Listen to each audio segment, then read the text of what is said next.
ሰላም ጤና ይስጥልኝ ውድ የኢንፎቴመንት 2 የዩቲዩብ ቻናል ቤተሰቦች፣ እኔ ፋሲል ነኝ። ዛሬ በሌላ መረጃና ዜና መጥቻለሁ። ከማቀርብላችሁ ዜና መካከል የዲቪ 2027ን በተመለከተ አዲስ የሆነ መረጃ ወጥቷል። ዶናልድ ትራምፕ በዲቪ 2027 ላይ እገዳ ጥለዋል። ምንድነው የሚለውን በዝርዝር እንመለከታለን ማለት ነው። እንግዲህ ታዋቂው አርቲስት እንግዲህ ቬሮኒካ አዳነ በታንዛኒያ ምን ገጠማት፣ ምን አዲስ ነገር አለ፣ እሱንም የምንመለከት ይሆናል። ለአመታት በእስር ላይ በቻይና የምትገኝ የነበረውና የሞት ፍርዷን ስትጠባበቅ የነበረችው ናዝራዊትን በተመለከተ ምን አዲስ ዜና አለ፣ እሱን የተመለከተም ዜና ይዤላችሁ መጥቻለሁ። ማስተር አብነት ከበደ በእርግጥስ በሀገር ውስጥ ሕክምና ጀምሯል ወይስ የሚሉትን ሌሎችንም ጉዳዮችን ይዤላችሁ መጥቻለሁ። እንደዚሁም ከሌሎች አስገራሚ ቪዲዮዎች ጋር ተመልሰን መተናል ማለት ነው። አብራችሁ እንድትቆዩ ጋብዛችኋለሁ። ለዚህ ቻናል አዲስ ከሆናችሁ ሰብስክራይብ ማድረጋችሁን አትርሱ። የደውላ ምልክት ከነካችሁ አዳዲስ ቪዲዮዎች ሲለቀቁ እንዲደርሷችሁ ያደርጋል ማለት ነው። አሁን ቀጥታ ወደ ዛሬው መረጃ እንተላለፋለን። ወደ መጀመሪያው ዜና እንተላለፋለን። እንግዲህ የመጀመሪያው ዜና አሜሪካ በየዓመቱ የምታካሂደውን የዲቪ ሎተሪ ማቆሟን የሚገልጽ ዜና ነው። እንግዲህ ፕሬዚዳንት ዶናልድ ትራምፕ ባለፈው ሳምንት በብራውን ዩኒቨርሲቲ በተፈጸመ የጅምላ ጥቃት 2 ሰዎች መገደላቸውን ተከትሎ ነው እንግዲህ የአሜሪካ ግሪን ካርድ ሎተሪ ተብሎ የሚጠራውን ዲቪ የተባለው ማለት ነው ያገዱት። ጥቃቱን ፈጽሟል ተብሎ የተጠረጠረውና ሐሙስ ዕለት ደግሞ ሞቶ የተገኘው ፖርቹጋላዊው በአውሮፓውያኑ 2017 ዲቪ ሎተሪ አሸንፎ ወደ ሀገሪቱ ከገባ በኋላ የግሪን ካርድ ተሰጥቶት የመኖሪያ ዜግነትም እንደተሰጠው ያመለክታል ዜናው። እንግዲህ የሀገር ውስጥ የደህንነት ሚኒስትር የሆኑት ደግሞ ክሪስቲ ኖም በዚህ አስከፊ ፕሮግራም አሜሪካውያን ከእንግዲህ እንዳይጎዱ ለማረጋገጥ በሚል በትራምፕ በተሰጠ ቀጥተኛ መመሪያና ትዕዛዝ አማካኝነት ነው እንግዲህ የቪዛ መርሃ ግብር እንዲሰረዝ ወይም ለጊዜው እንዲቋረጥ መደረጉን የተናገሩት።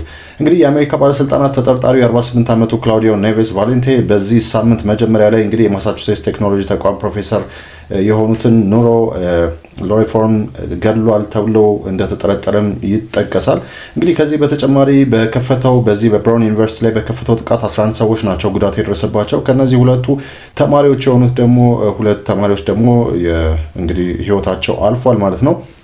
እንግዲህ አሜሪካኖች በየአመቱ ለ50 ሺህ የሚያክሉ ሰዎች ቪዛዎችን ይሰጣሉ። ይህ እንግዲህ ከዚህ ቀደም ዶናልድ ትራምፕ በ2017 እንግዲህ በተፈጸመ አንድ ጥቃት በተመለከተ የዲቪ ሎተሪ እንዲቋረጥ እና እንዲቆም እንግዲህ የተለያዩ አይነት ትግሎችን ሲያደርጉ እንደነበር ይታወሳል በ2017ም። ምክንያቱም 2017ም ላይ በአይኤስ አማካኝነት የደረሰ የሽብር ጥቃት እንደነበረ ተገልጿል።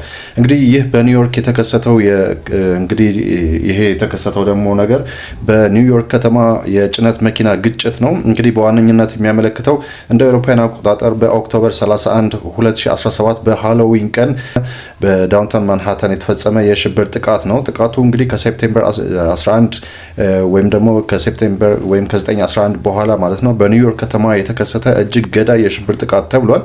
እንግዲህ ፈጻሚው ወይም ደግሞ ይህን ጥቃት ያደረሰው ደግሞ ሳይፉሎ ሳይፖቭ ይባላል። ይህ ደግሞ በኒው ጀርሲ የነበረ የ29 ዓመት ኡዝቤኪስታዊ ስደተኛ ነው። ድርጊቱን የፈጸመውን በአይኤስአይኤስ ስም እንደሆነም ነው የተናገረው። እንግዲህ ድርጊቱ የተፈጸመበትም ሁኔታን ስንመለከት ከሳይፖቭ እንግዲህ ከሆም ዴፖት የተከራየውን የጭነት መኪና በመንዳት በዌስት ሳይድ ሃይዌይ አጠገብ ለብስክሌት ነጂዎችና ለእግረኞች ተብሎ በተከለለ መንገድ ላይ ነው እንግዲህ ቀጥታ ገብቶ ብዙ ሰዎችን የገጨው ማለት ነው። እንግዲህ በከፍተኛ ፍጥነት ለ1 ማይል ያህል በመንዳት በርካታ ሰዎችን ከገጨ በኋላ በአንድ የትምህርት ቤት አውቶቡስ ላይ ወይም ደግሞ ከአንድ የትምህርት ቤት አውቶቡስ ጋር ተጋጭቶ ቆሟል ማለት ነው። ከዛ በኋላ ከመኪናው እንደወረደ የውሸት ሽጉጥ ይዞ ሲሮጥ በፖሊስ በጥይት ተመቶ በቁጥጥር ስር መዋሉ ይታወሳል። ከዛ በኋላ እንግዲህ በዚህ ጥቃት 8 ሰዎች ናቸው የሞቱት። ከነዚህ መካከል 5ቱ ከአርጀንቲና የመጡ ቱሪስቶች ሲሆኑ አንዷ ደግሞ የቤልጂየም ዜጋ፣ 2ቱ ደግሞ አሜሪካውያን መሆናቸው ተገልጿል። በዚህም ጥቃት ደግሞ ከ12 በላይ ሰዎች ከባድና ቀላል የሚባል ጉዳት ደርሶባቸዋል። እንግዲህ ከዛ በኋላም በ2023 እንደ አውሮፓውያን አቆጣጠር ሳይፖቭ በፈጸመው ግድያና የሽብር ድርጊት ጥፋተኛ ሆኖ በመገኘቱ 8 ተከታታይ የእድሜ ልክ እስራትና ተጨማሪ 260 ዓመታት እንግዲህ እንደተፈረደበት ነው የሚያሳየው።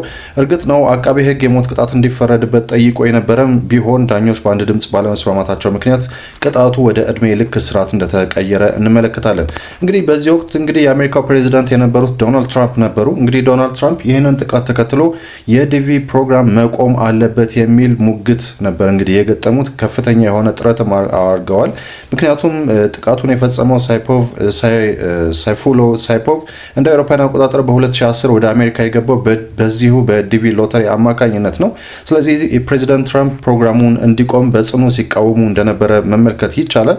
እንግዲህ ትራምፕ ፕሮግራሙ የዴሞክራቶች ሎተሪ በማለት ነው የሚጠሩት። ይህ አሰራር መጥፎ ሰዎችን ወደ አሜሪካ እያስገባ ነው የሚል ክስ አቅርበው ነበረ። እኛ በችሎታ ላይ የተመሰረተ ወይም ደግሞ ሜሪት ቤዝድ የሆነ የኢሚግሬሽን ስርዓት ነው የምንፈልገው። እንዲህ አይነቱን የሎተሪ አሰራር ማቆም አለብን። ከዚህም በተጨማሪ ደግሞ በሎተሪ ሰዎች ከገቡ በኋላ ቤተሰቦቻቸውን የሚያመጡበትን መንገድ የተሳሳተና ትክክል ያልሆነ የዴሞክራቶች አሰራር ነው የሚል እንግዲህ የተለያዩ አይነት ሙግቶችን ሲያደርጉ የነበረ ቢሆንም ምንም አይነት ስምምነት ላይ ባለመደረሱ የዲቪ ፕሮግራም እስካሁን ድረስ እንደቆየ መመልከት ይቻላል። ያም ሆነ ይህ ብቻ የዲቪ ፕሮግራም ግን አሁን በ2027 ላይ ይህ ጥቃት ከተፈጸመ በኋላ ወይም ደግሞ በብራውን ዩኒቨርሲቲ ላይ በተፈጸመው ጥቃት አማካኝነት የዲቪ ፕሮግራም ሙሉ ለሙሉ እንዲሰረዝ ተደርጓል ማለት ነው። ወይም ደግሞ ለጊዜው ይህ ነገር እንዲቆም ተደርጓል። የመጀመሪያው ዜናችን ይሄንን ይመለከታል። ወደ ሁለተኛው ዜና እንተላለፋለን። ወደ ሁለተኛው ዜና ስንተላለፍ እንግዲህ ለአመታት እንግዲህ በእስር ላይ የነበረችውን በቻይና በእስር ላይ የነበረችውና የሞት ፍርዷን ትጠባበቅ የነበረችውን ናዝራዊት አበራን የተመለከተ ዜና ይሆናል። ይህም በተመለከተ እንግዲህ አስደሳች ዜና ነው የተሰማው። እንደምታውቁት እንግዲህ ናዝራዊት አበራ በተሳሳተ መንገድ አደንዛዥ እጽ በቻይና ኤርፖርት ላይ ይዛ በመገኘቷ የእድሜ ልክ እስራት ተፈርዶባት ከዛም በኋላ ደግሞ የሞት ቅጣት ስለሚወሰንባት ያንን ወይም ፍርዷን ለአመታት ለ7 የሚያክሉ አመታት ስትጠባበቅ እንደነበረ ይታወቃል። እንግዲህ በዚህ መካከል ደግሞ የተለያዩ አይነት ነገሮች ወይም የተለያዩ አይነት ጥረቶች ተደርገው ነበረ የእሷን የሞት ፍርድና የሞት ቅጣት ለማስቀረት በጣም በርካታ አካላት እንግዲህ በጣም ብዙ ትግልና ብዙ ጥረት እያደረጉ እንደነበረ ይታወሳል። ከዚህም መካከል የአሁኑ እንግዲህ የኢትዮጵያ ጠቅላይ ሚኒስትር ዶክተር አብይ አህመድም እንግዲህ በጣም ከፍተኛ ጥረት ነው ያደረጉ የነበሩት። ለማንኛውም ዜናውን ስንመለከት እንግዲህ በቻይና በእስር ላይ የምትገኘው ኢትዮጵያዊ ናዝራዊት አበራ ወቅታዊ ሁኔታ ነው ማለት ነው። ቀደም ሲል እንግዲህ ተከሳበት የነበረው የሞት ቅጣት በይግባኝ ወደ እድሜ ልክ እስራት መቀየሩ ይታወሳል። በአሁኑ ወቅት ደግሞ ቅጣቱን ይበልጥ ለማቃለል ሌላ የይግባኝ ጥያቄ ቀርቦ ክሱ በሂደት ላይ እንደሚገኝ እንግዲህ ተገልጿል። ይህ ደግሞ ለቤተሰቦቿ ትልቅ እፎይታና ለሁላችንም ትልቅ ተስፋ የሰጠ ነው። ምክንያቱም በቅርብ ጊዜ እንደምታስታውሱት በተለያዩ አይነት ማህበራዊ ሚዲያ እንግዲህ ፕላትፎርሞች ላይ ናዝራዊት የሞት ፍርዱ ሊፈጸምባት ቀናት ነው የቀሩት የሚል የተለያዩ አይነት እንግዲህ ዜናዎች ሲነገሩ ነበር። ይህ ደግሞ ቤተሰቦቿን በእጅጉ ያስጨነቀ ጉዳይ ሆኖ እንደነበር ይታወቃል። ሆኖም ግን ጉርሻ ፔጅ ባወጣው መረጃ መሰረት እንግዲህ ይሄ የሞት ፍርድ የሚባለው ነገር ሙሉ ለሙሉ እንደቀረ ተገልጿል። ይህ ደግሞ እጅግ በጣም ትልቅ ደስታ እንደሆነም ነው የሚታወቀው። እንግዲህ ናዝራዊት አበራ በእስር ላይም ብትሆን ጊዜዋን በከንቱ እያሳለፈች እንዳልሆነ በተለያዩ አይነት መረጃዎች እንግዲህ ተገልጿል። እንግዲህ ባላት የእንግሊዝኛ ቋንቋ ችሎታ ለሌሎች እስረኞች ትምህርት እየሰጠች የምትገኝና በእስረኞችም ዘንድ እጅግ ተወዳጅ መሆኗ ተገልጿል። በቻይንኛ ቋንቋም የመጀመሪያ ዲግሪዋን የያዘች ሲሆን በአሁኑ ወቅት በርካታ የቻይንኛ መጽሐፍትን በማንበብ እውቀቷን እያዳበረች የምትገኝ እንደሆነ ተገልጿል።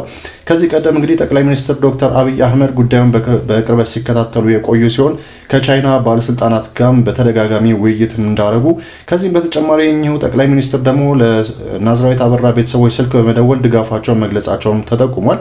እንግዲህ በቅርቡ እህቶቿና ፓይለት የሆነው ወንድሟም ወደ ቻይና በመጓዝ በአካል አይተዋት እንደተመለሱ ከዚሁ ዜና አውታር ማግኘት ተችሏል ማለት ነው።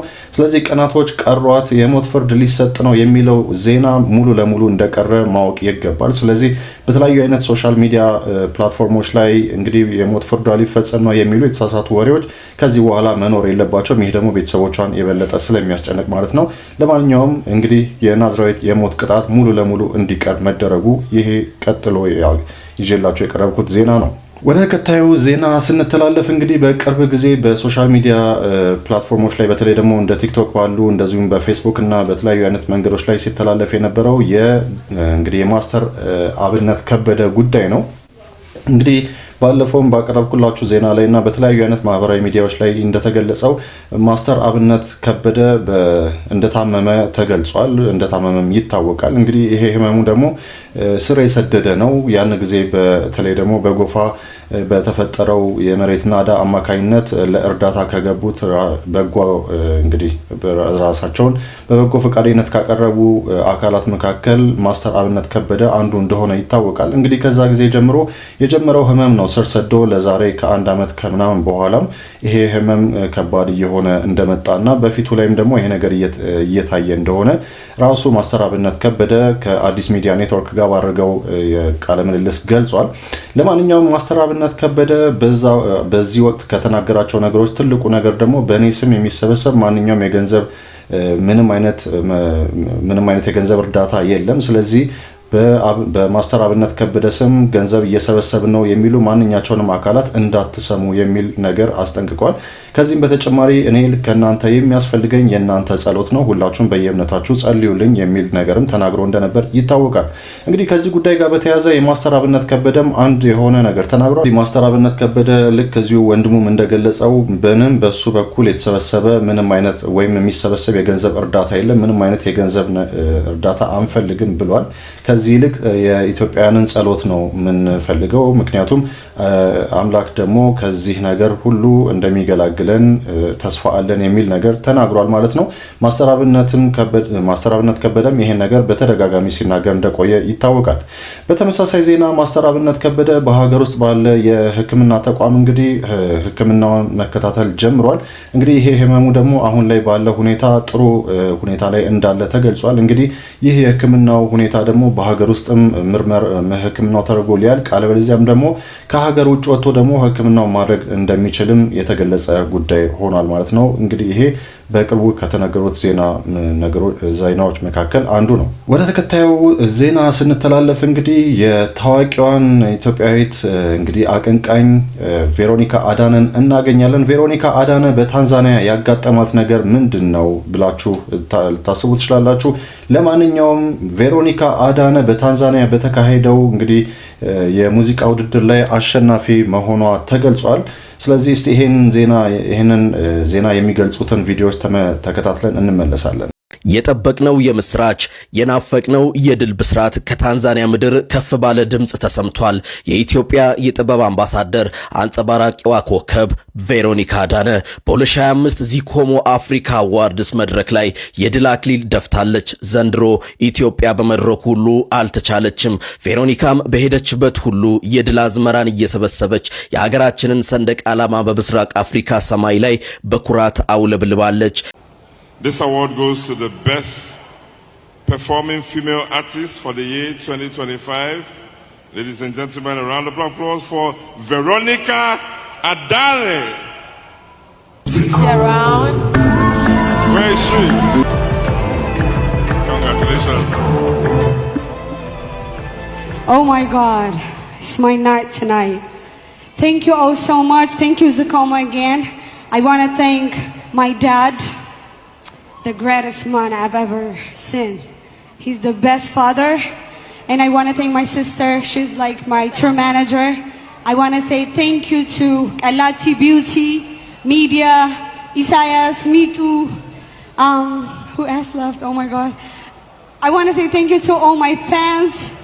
Yeah, Zalalam Kurabacho, thank you so much. DJ Mila, everyone who support me.